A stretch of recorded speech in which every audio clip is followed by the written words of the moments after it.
Bonjour, ouvrez grand vos oreilles. Vous allez écouter l'histoire du chat roux.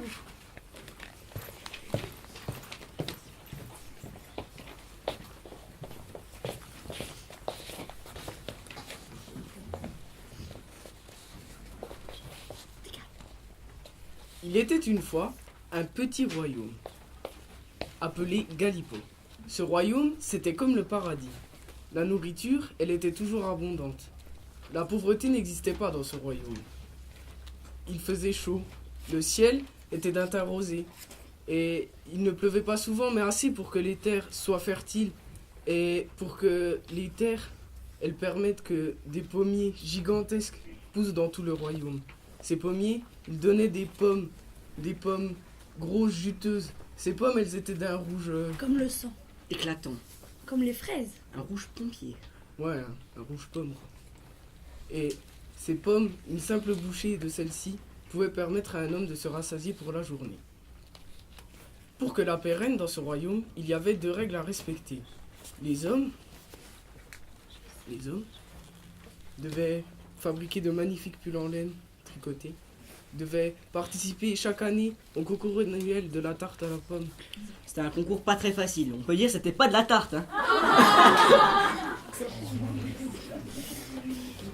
Les femmes, elles devaient réparer les roues des charrettes et les sabots des chevaux.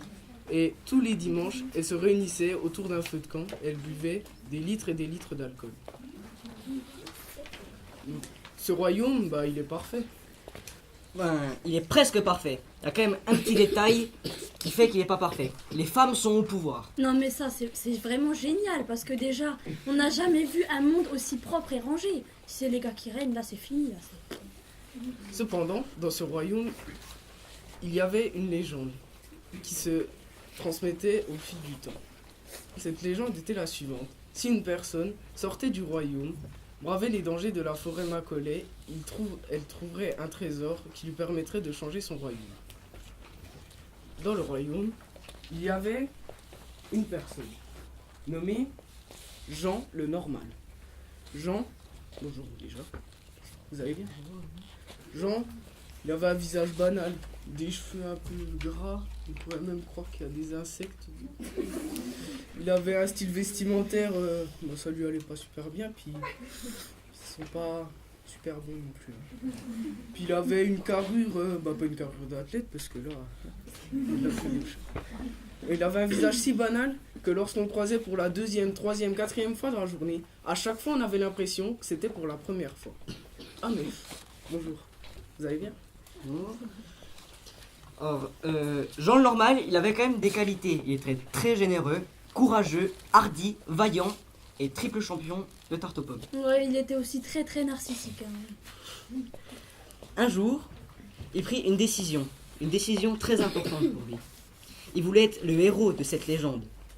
Pour ça, il prit 2-3 pommes dans ses poches, prit ses belles chaussettes roses, prit aussi ses bottes à talons et s'en allait dans les rues du royaume.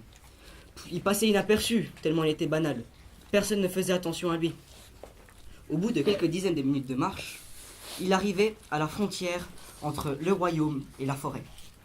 C'était un endroit crucial pour lui. D'un côté, s'il mettait son pas dans la forêt, il serait banni à jamais du royaume, et de l'autre côté, il pouvait toujours faire demi-tour et puis rentrer chez lui. Une décision tellement importante qu'il s'était endormi auprès d'un pommier pour réfléchir. Donc ensuite, Jean il se réveille.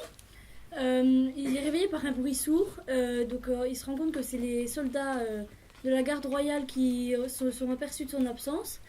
Donc ils ont repéré ses traces de pas parce que tous les garçons dans le royaume, ils portent des petits escarpins roses à paillettes.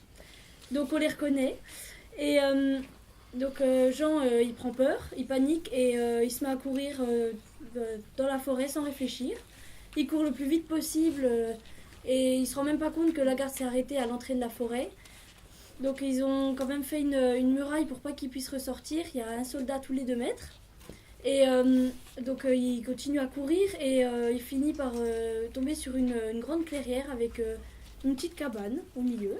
Enfin, une petite cabane, c'était quand même une belle cabane. 100 mètres carrés, 2 étages. Par là, il y avait quand même une très belle cuisine. Ici, des petits escaliers en chaîne avec des chambre au-dessus, salon très grand avec écran plat et franchement le coin est silencieux. C'est une bonne Plutôt affaire. bien, ça l'intéresse. Donc il se dit je vais aller voir ce qu'il y a dedans parce que ça se trouve il y a à manger ou voilà. Donc il rentre et là il tombe sur un squelette dans un lit. Il panique, il commence à se dire que c'est quelqu'un comme lui qui a voulu chercher le trésor mais qui n'a jamais trouvé. Il pense à tout, il regrette d'être rentré dans la forêt et donc au final il finit par tomber dans les pommes. Et donc, quand il est évanoui, il rêve de diverses choses. Il rêve du concours de tarte aux pommes. Et en jury pour ce concours, c'est les gardes avec leur lance à pompons. Les gardes jugent sa tarte, mais au lieu que ce soit la tarte qui soit mangée, c'est un énorme charroux qui arrive et qui mange les gardes. Il ne comprenait pas. Et bizarrement, ce charroux se mit à rapetissir. Et il lui dit les mots suivants.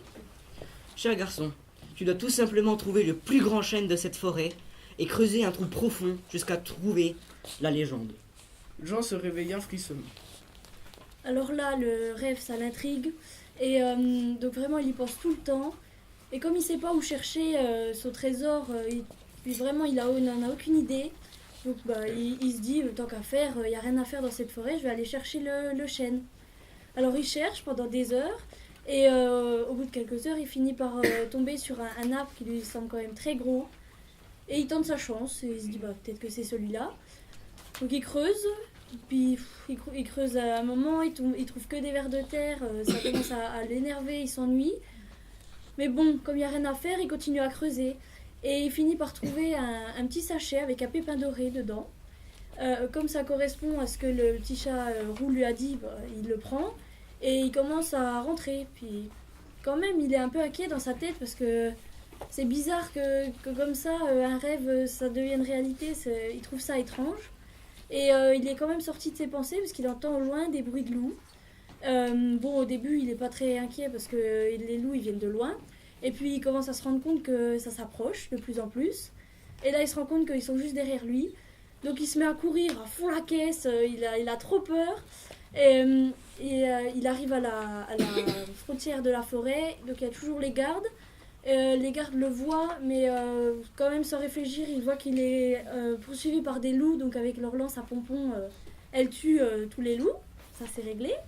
Et après, Jean, comme tout le monde est en colère contre lui, tout le monde veut plus qu'il rentre dans le royaume, il leur montre quand même le pépin, parce que il se dit peut-être que ça changera les choses. Et là, tout le monde se met à l'applaudir.